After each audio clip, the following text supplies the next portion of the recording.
Hermanos, buenos días, que el Señor les bendiga. Espero que este sea un muy buen día para cada uno de ustedes.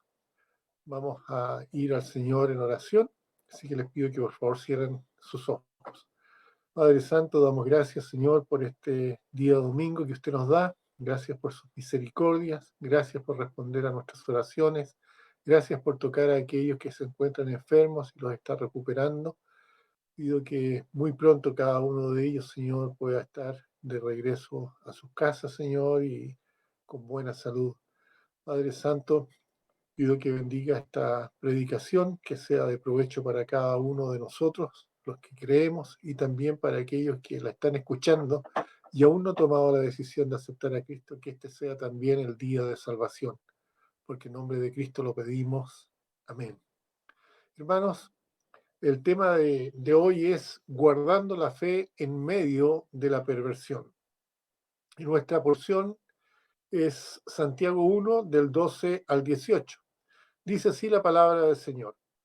Bienaventurado el varón que soporta la tentación, porque cuando haya resistido la prueba, recibirá la corona de vida que Dios ha prometido a los que le aman. Cuando alguno es tentado, no diga que es tentado de parte de Dios, porque Dios no puede ser tentado por el mal, ni él tienta a nadie, sino que cada uno es tentado cuando de su propia concupiscencia es el deseo de bienes materiales o terrenos, es atraído y seducido. Entonces la concupiscencia, después que ha concebido, da a luz el pecado, y el pecado, siendo consumado, da a luz la muerte. Amados hermanos míos, no erréis.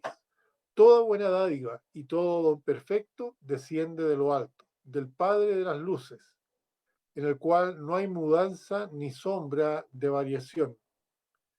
Él de su voluntad nos hizo nacer por la palabra de verdad, para que seamos primicias de sus criaturas.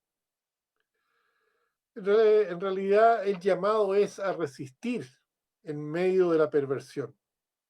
Se presume que el autor de esta epístola, Santiago, era líder o pastor de la iglesia de Jerusalén.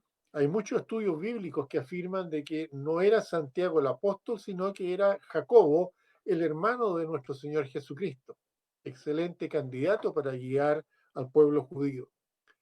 Matthew Henry, un pastor, escritor y comentarista del siglo XVII, dice que esta carta de Santiago fue dirigida a las 12, que fue dirigida a las 12 tribus de Israel esparcidas en el extranjero, lo que nosotros llamamos o se llama la diáspora, ocurrida en el siglo VI antes de Cristo, cuando la nación de Israel fue destruida.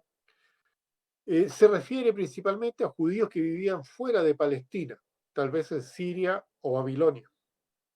Otros comentaristas afirman que eh, había cristianos que habían sido, digamos, judíos cristianos que habían sido esparcidos por toda Roma, Alejandría, Chipre, Asia Menor y otras ciudades de Grecia. Millones de judíos que por una razón u otra estaban fuera de la tierra prometida. La intención del Señor era llegar primero al pueblo judío y luego a todos estos judíos cristianos que ya conocían la palabra y que habían sido expulsados de, de su tierra. Ahora, se cree que por esta diseminación de judíos cristianos alrededor del mundo, habían llegado hombres y mujeres creyentes a distintas partes de lo conocido en aquella época, eh, dando a conocer el mensaje e interesando a muchos en la doctrina de nuestro Señor Jesucristo. ¿Cuál era la intención de Santiago? La intención de Santiago era corregir quizás la dependencia en la fe de los judíos de aquel tiempo y exhortar a los judíos cristianos a soportar la tentación, y él lo explica de una manera muy sutil, diciendo que la tentación no viene de parte de Dios, sino de la naturaleza humana, enseñando de esta manera de que aquel que fuera capaz de soportar iba a obtener la corona de la vida. En la antigua Grecia, refiriéndose un poco a por qué dice Santiago esto, en Grecia tenían la costumbre de celebrar o realizar estos Juegos Olímpicos. Había distintos tipos de clasificaciones al inicio y hasta el fin de las pruebas. Y la última prueba consistía en correr dentro de un estadio alrededor de 190 metros, donde se premiaba al ganador con una corona de laureles. Así como Pablo describe que la vida cristiana es como una carrera deportiva, en su epístola Pablo usa la metáfora de esta corona como recompensa para el que se mantiene en la fe. Esta recompensa, esta corona no es otra cosa que la vida eterna, ¿ya? Y aquel que soporta la tentación, dice Santiago, recibe la corona. Entonces, en primer lugar, debe considerarse el significado de la palabra fe. En Hebreos 11:1 dice que la fe es la certeza de lo que se espera y la convicción de lo que no se ve. Como creyentes, nosotros debemos confiar en nuestro Señor Jesucristo. Aunque no lo veamos, tenemos la convicción de que Él vendrá por nosotros y la esperanza de que algún día nosotros vamos a estar con Él. El apóstol Pablo nos motiva en su carta a los romanos a vivir esperanzados en el Señor Jesucristo. Romanos 8, 24 y 25 dice, porque en esperanza fuimos salvos, pero la esperanza que se ve no es esperanza, porque lo que alguno ve hay que esperarlo. Pero si esperamos lo que no vemos, con paciencia lo aguardamos. Aunque en lo terrenal todo se torne difícil, hermanos, debemos tener siempre presente que la bendición de la vida eterna que Dios nos ha ofrecido, esta bendición de que algún día vamos a estar con Él, es algo que nos debe alentar. Volviendo al contexto, según lo que expresa Santiago en su carta, debemos aprender de las pruebas. Ahora, entendamos la palabra prueba como aquellas situaciones inesperadas en nuestro diario vivir. Ser cristiano no nos libra de padecimientos, pero sí nos ofrece las herramientas para encarar, para enfrentar situaciones que se manifiestan a nuestra vida de día en día. En la prueba, los cristianos debemos ser pacientes. Esa es la enseñanza bíblica, ¿ya? Nosotros debemos saber esperar. Imagínense ustedes que son o que están de pesca. Lanzaron el anzuelo y no sucede nada. Entonces tienen dos opciones. O impulsivamente sacan el anzuelo del agua y se van a la casa con las manos vacías porque después de varios intentos no obtuvieron nada. O bien esperan tranquilamente las horas que sean necesarias hasta que un pez muerda el anzuelo. Aunque no sepas cuánto va a tardar, sabes que regresarás a casa con una recompensa. Así que el llamado es a estar firmes en medio de la perversión de este mundo. ¿Saben? Solo bajo presión nosotros podemos mostrar quiénes somos en realidad. Debemos procurar con paciencia, ¿no es cierto? Mantenernos firmes en la fe. ¿Cuándo? Cuando se presenta justamente la dificultad, debemos reconocer que Dios está con nosotros. Bueno, Jorge me decía por teléfono, cuando conversé con él hoy día, me decía, pastor, yo sé que el Señor está conmigo. Él está hospitalizado, está recuperándose del COVID, pero él tiene esa seguridad, que Dios está con él. Justamente de eso se trata, mantenernos firmes en medio de la dificultad.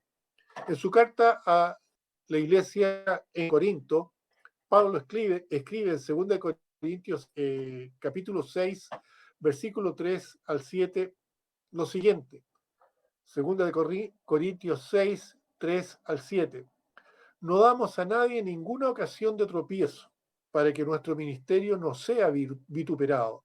Antes bien, nos recomendamos en todo como ministros de Dios, en mucha paciencia, en tribulaciones, en necesidades, en angustias, en azotes, en cárceles, en tumultos, en trabajos, en desvelos, en ayuno, en pureza, en ciencia, en longanimidad, en bondad, en el Espíritu Santo, en amor sincero, en la palabra de verdad, en poder de Dios, con armas de justicias a diestra y siniestra. El apóstol Pablo aquí insta a todo creyente, en otras palabras, te insta a ti, me insta a mí, a marcar la diferencia ante cualquier circunstancia. Es interesante esto, nosotros hermanos somos representantes, somos ministros, dice la Biblia, como si Dios intercediera a través de nosotros para que el hombre, es decir, clamando al hombre que se reconcilie con Dios. Ahora sí, nosotros somos representantes, somos ministros del Señor, somos embajadores, nuestra actitud debe ser intachable.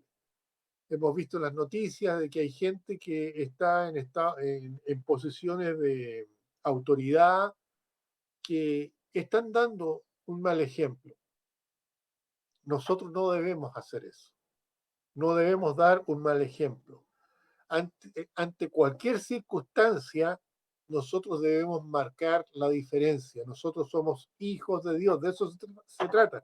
Como creyentes, estamos llamados a soportar con paciencia todo padecimiento, poniendo de manifiesto los frutos del Espíritu Santo en nuestras vidas. Tenemos que aprender que de todas las situaciones que nosotros podemos padecer de día a día, Dios tiene un propósito para todo. Y mediante estos propósitos, Él prueba nuestra fe y por medio de ellos moldea nuestro carácter, nos perfecciona, nos hace crecer y nos fortalece. Así que es crucial pedir sabiduría. En otras palabras, tener la capacidad de discernir. En el libro de Proverbios, capítulo 2, versículo 3, dice, si clamares a la inteligencia y a la prudencia dieres tu voz. Si nosotros queremos tener sabiduría, debemos, por lo que dice la Biblia, pedírsela a Dios. Pedírsela tal como la pidió el rey Salomón y le fue dada. Si ustedes buscan en la Biblia, en Primera de Reyes, capítulo 3, versículo 9, podemos ver cómo Dios respondió a Salomón. Ahí nosotros leemos el versículo 9 que dice esta petición de Salomón a Dios, da pues a tu siervo corazón entendido para juzgar a tu pueblo, para discernir entre lo bueno y lo malo, porque ¿quién podrá gobernar tu pueblo tan grande? La sabiduría no la obtenemos de buenas a primeras. Algunos comentaristas bíblicos coinciden en el hecho de que la sabiduría es producto de un proceso de crecimiento constante y este crecimiento empieza con el respeto a Dios. Estoy hablando justamente del temor a Dios. Dice que este es el principio de la sabiduría. Es de suma importancia, por lo tanto, que aprendamos a vivir en medio de las pruebas como Dios quiere que vivamos. Si pedimos a Él sabiduría, Él nos permitirá tomar decisiones asertivas y podremos distinguir entre lo bueno y lo malo. En Santiago capítulo 1, versículos 5 al 7, se puede leer lo siguiente. Santiago 1, del 5 al 7. Y si alguno de vosotros tiene falta de sabiduría, pídala a Dios, el cual da a todos abundantemente y sin reproche, y le será dada. Pero pida con fe, no dudando, no dudando nada, porque el que duda es semejante a la onda del mar, que es arrastrada por el viento y echada de una parte a otra. No piense, pues, que en tal haga que recibirá cosa alguna del Señor. Todo aquel cristiano que procura alcanzar la corona de vida debe pedir a Dios sabiduría. Él oye nuestras peticiones y de eso tenemos que estar seguros los cristianos. En primera de Juan 5:14, la Biblia dice, primera de Juan 5:14, y esta es la confianza que tenemos en Él, que si pedimos alguna cosa conforme a su voluntad, Él nos oye. Y notará aquel cristiano grandes cambios en su vida, hábitos, notará que deben ser comunes en un cristiano verdadero. ¿Qué hábitos? Por ejemplo, vivir para Dios. ¿Qué significa esto? Que sea Dios el centro de nuestra vida, la capacidad para tomar justamente esas decisiones asertivas. ¿Qué otra característica? Debemos nosotros estar o ser capaces de orar constantemente a Dios, conversar con Dios. Su sabiduría, como lo vimos, está a disposición de aquellos que se la pidan. Y por último, tener confianza plena en Dios. Es decir, no tener duda alguna. ¿Cuál debe ser entonces la postura del cristiano? El cristiano debe confiar en Dios. En Santiago capítulo 1, versículos 7 al 10, nosotros leemos lo siguiente. No piense, estamos hablando de la duda, no piense pues quien tal haga que recibirá alguna cosa del Señor. Y agrega, el hombre de doble ánimo es inconstante en todos sus caminos. El hermano que es de humilde condición, gloríese en su exaltación, pero el que es rico en su humillación, porque él pasará como la flor de la hierba. Nosotros no debemos tener dudas con respecto a Dios. Si estamos pidiendo sabiduría, debemos entender que Dios nos va a dar esa sabiduría y pedirla creyendo, sin dudar, porque al Señor no le gusta que nosotros dudemos. Tiene que haber en la vida del cristiano, por lo tanto, diligencia, constancia y humildad. Dios aborrece a las personas inestables, ya lo vimos. Y en Apocalipsis 3:16 Dios lo dice en las siguientes palabras. En Apocalipsis capítulo 3:16 dice, pero por cuanto eres tibio y no frío ni caliente, te vomitaré de mi boca. Nosotros tenemos un dicho aquí en Chile que es cuando una persona es inestable, cuando una persona es duditativa, se dice, bueno, esta persona no es chicha ni limonada, no se decide. Y justamente eso es lo que Dios dice. Si la persona no es ni negro ni blanco, si es tibio, si no es frío ni caliente, a Dios no le gusta, dice que lo va a vomitar de su boca. ¿Ya? No hay que dudar con respecto a Dios. Él ama a las personas que son constantes con Él, a aquellos cristianos que perseveran en lo que Él les ha dicho que deben hacer. Ama a aquellos que les sirven con fe, sin titubear. A todos los que le glorifican, a todos los que le honran de día a día y se guardan de toda inmoralidad, todo lo que va en contra de la moral que Dios nos ha enseñado. A todos los que son constantes en la fe, Dios les ofrece vida eterna. Fíjense lo que dice Romanos 2:7. Romanos 2:7 dice, vida eterna a quienes, a aquellos que perseverando en hacer, dice, en hacer el bien, buscan gloria y honra e inmortalidad. A los que perseverando en bien hacer, buscan gloria, honra e inmortalidad.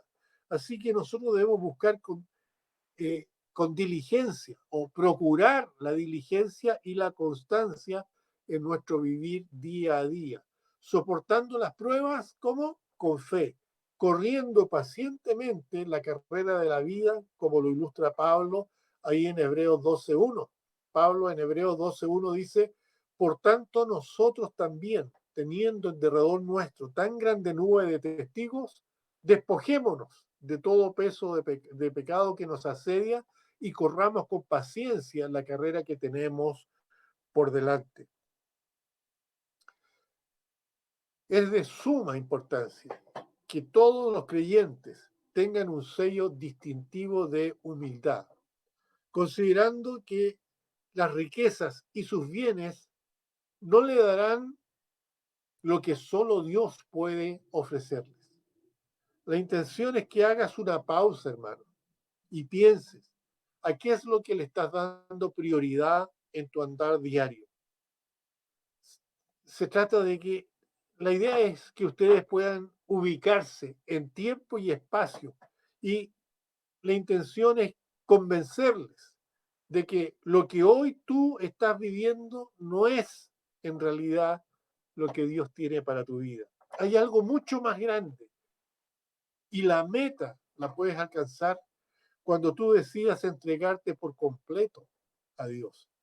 Lo material es corruptible, pero la corona que Dios te va a dar es incorruptible. Esa es la vida eterna.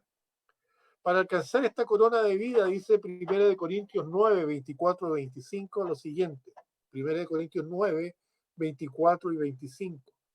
¿No sabéis que los que corren en el estadio, todos a la verdad corren, pero uno solo se lleva el premio?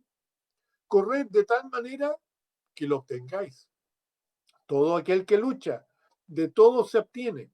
Ellos a la verdad para recibir una corona corruptible, pero nosotros una incorruptible.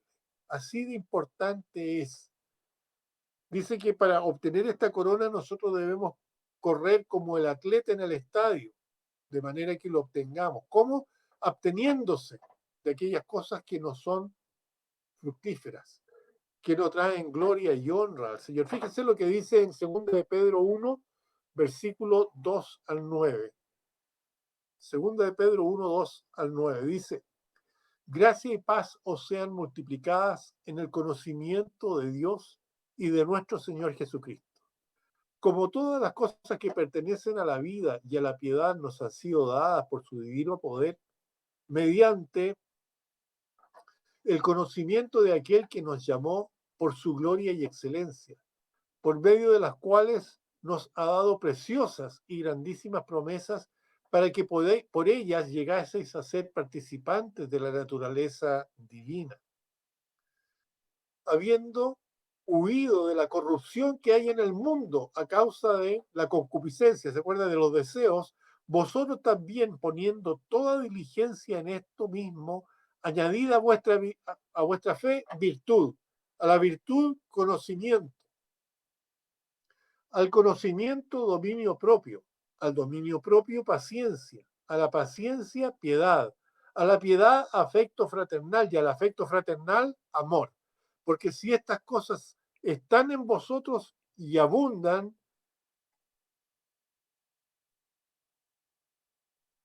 no os dejarán estar ociosos ni sin fruto en cuanto al conocimiento de nuestro Señor Jesucristo. Pero el que no tiene estas cosas tiene la vista muy corta, es ciego, habiendo olvidado la purificación de sus antiguos pecados. En realidad, el llamado es a soportar la tentación, resistir la prueba de la fe. Como hemos visto, Pablo compara la vida con una carrera, ¿no es cierto? Él decía en 1 Corintios 9, 24, no sabéis, 1 Corintios 9, 24, no sabéis que los que corren en el estadio, todos a la verdad corren, pero uno solo lleva el premio. Corred de tal manera que lo obtengáis. De esta manera, Pablo exhortaba a los creyentes de Corinto a luchar hasta el fin, alcanzando así la vida eterna. Para ganar una carrera es necesario tener una visión clara y precisa de qué es lo que se quiere alcanzar. Por encima de todo, disciplina. Los verdaderos atletas llevan un régimen alimenticio, duermen una cantidad de horas específicas en el día, entrenan duramente hasta el día de la carrera. Un atleta que no se prepara no será capaz de llegar a la meta. hasta expondrá su cuerpo a cualquier padecimiento, torceduras, calambres. ¿Por qué? Porque el entrenamiento ya es lo que da resistencia y capacidad. Lo mismo sucede con nuestras vidas. Dios nos da el regalo de la vida eterna, pero depende de nosotros si vamos a sacar provecho de esto o no. Pero ya me estaba acordando recién que dice que nosotros, dice la Biblia, tenemos que tener la capacidad o acostumbrarnos a saber discernir entre lo bueno y lo malo. En la vida, así como los atletas, el cristiano antes de llegar a la meta va a pasar por muchas dificultades, por situaciones, ¿ya? En que tiene que tomar decisiones sabias. Tendrá que abstenerse de muchas cosas. Y todo esto en la práctica lo va a fortalecer hasta que un día finalmente llegue a esa añorada meta. Dice Santiago también que Dios no nos tienta, Dios no tienta a nadie. En su carta expresa justamente esa idea, Santiago. Una de las cosas que tenemos que aprender es que los malos pensamientos son la raíz del pecado. Un ladrón no roba por robar. Primero vio algo que le llamó la atención, después lo codició hasta que obtuvo lo que quería. Asimismo, trabaja el pecado en nuestras vidas. Si damos prioridad a aquellas cosas vanas, eso es lo que va a predominar. Y en el momento menos indicado va a aflorar esa maldad. Porque de la misma manera como vivir en oración, vivir en la palabra de Dios sirve para fortalecer, para afrontar las pruebas cada día, la tentación será la debilidad. La tentación será ese eslabón más débil para nosotros. Y eso se va a producir porque es eso lo que hemos estado alimentando. Si queremos alcanzar esta corona de la vida, debemos hacer de ello nuestra meta y prepararnos. Las pruebas no van a acabar, hermano, pero si nos ejercitamos obrando en fe, apegados a lo que la Biblia nos dice, nuestra fortaleza será tan grande que tendremos la capacidad de resistir, vencer las pruebas de fe hasta alcanzar esa corona. Para concluir, es muy importante que como creyentes reflexionemos y nos preguntemos internamente las siguientes preguntas. Primero, ¿a qué le estoy dando prioridad en mi vida? Segundo, ¿mi comportamiento ante las pruebas demuestra que soy un hijo de Dios? Tercero, ¿qué debo cambiar en mi vida para disfrutar de esta corona de vida que Dios me va a dar? Esto es difícil de seguir para una persona que no tiene intimidad con Dios. Ahora, si es el caso de ustedes, no es tarde para empezar. Acércate a Dios. Pídele sabiduría al Espíritu Santo. Él será tu guía. Dios verá la disposición de tu corazón y te va a ayudar. No te desanimes.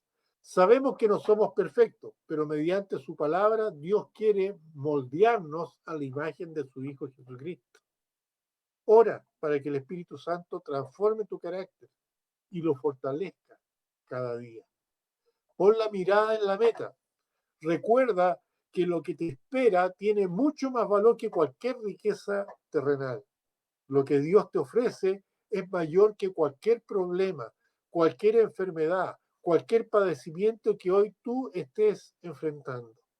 Así que te animo a levantarte en fe, a ser diligente, constante en el camino que Dios ha trazado para ti. No pierdas la visión. Vamos juntos a correr pacientemente la carrera que tenemos por delante. Cuando menos imaginemos, llegaremos a esa meta y recibiremos lo que tanto hemos anhelado de la mano de Dios. Vale la pena luchar, esperar pacientemente. La vida eterna que Dios nos ha prometido. Esta vida no se compara con nada que este mundo puede ofrecer. Tenemos que huir de la inmoralidad, santificarnos para el Señor, que Él sea el centro de nuestras vidas. Y ahora quisiera hablarte a ti, que aún no te decides a aceptar a Cristo como Señor y Salvador personal. El Señor Jesucristo dijo en Juan 6:37, escucha lo que dice el Señor: todo lo que el Padre me da vendrá a mí, y al que a mí viene no le echo fuera. Esto es lo que dice el Señor y te lo está diciendo a ti. Lo mismo que dice Juan 6:40. Juan 6:40. Y esta es la voluntad del que me ha enviado. Esta es la voluntad de Dios, dijo Cristo, que todo aquel que vea al Hijo y cree en Él tenga vida eterna, tenga esta corona. Y yo lo citaré en el día postrero. Ahora, ¿estás dispuesto a creer en el Señor? ¿Estás dispuesto a recibir a Cristo o estás dispuesto a enfrentar la condenación? Fíjate lo que dice Juan capítulo 3, versículo 18. También son palabras del Señor. El que en Él cree no es condenado, pero el que no cree ya ha sido condenado, porque no ha creído en el nombre del unigénito Hijo de Dios. Aquel que no quiere creer en Jesucristo, no quiere creer que Jesucristo es el Hijo de Dios, no quiere creer que Jesucristo es Dios el Hijo, Dios encarnado. Dice la Biblia que ya está condenado. Esas son las palabras del Señor Jesucristo. El que en Él cree no es condenado, pero el que no cree ya ha sido condenado porque no ha creído en el nombre del unigénito Hijo de Dios. ¿No quisieras tú aceptar a Cristo como tu Señor y tu Salvador personal? Él quiere darte vida eterna. Él quiere entregarte esta corona, ¿ya? Que es justamente la vida eterna. Quieres que dejes de ser un adversario de Él y te transformes en un hijo de Dios, con esta corona que es la vida eterna, con perdón de pecado y con un lugar en el cielo. Dios lo hizo todo. Él entregó a su Hijo Jesucristo para que muriera por ti en la cruz del Calvario. Él derramó su sangre para que tú pudieras reconciliarte con Dios, si es que quieres creer en Él. Todo depende de ti. Y tu hermano corre esta carrera como debe ser corrida, con la fe puesta en tu Señor, esperando en Él. Tengamos un momento de oración. Padre Santo, te damos gracias, Señor, por este tiempo. Te damos gracias por lo que tú nos has dicho, que debemos ser diligentes, pacientes, humildes. Que en este mundo de oscuridad seamos capaces de brillar como luminares, Señor. Que no nos conformemos a este mundo, sino que vivamos de acuerdo a tu voluntad en este mundo. Que podamos ser lo que marque la diferencia. Tu palabra dice que nosotros somos tus embajadores y como tales debemos vivir en este mundo mostrando al resto lo que nuestro rey quiere, lo que nuestro rey desea. Y no claudicar, sino que tener confianza en él y seguir en este mundo mostrando a Cristo, mostrando su bondad, mostrando su amor, mostrando lo que él quiere que el hombre sea. Padre Santo, te pido que si hay alguien que se ha dado cuenta de su necesidad y quiere aceptar a Cristo, lo haga, Señor. Sabemos que lo único que tiene que hacer es hablar contigo, pedirte perdón, decirte que lo salves, que está arrepentido de sus pecados y que quiere recibirte como Señor y Salvador. Es una conversación contigo, Señor, como si estuviéramos hablando con nuestro propio Padre, decirlo de corazón y recibir a Cristo como Salvador. Te pido, Señor, que tú bendigas también a tus hijos, que nos demos cuenta que es importante hacer la diferencia, vivir en este mundo, un mundo que está perdido, pero vivir como luminares, mostrar a Cristo con nuestras vidas, porque en nombre de Cristo lo pedimos. Amén. Que el Señor les bendiga, hermanos.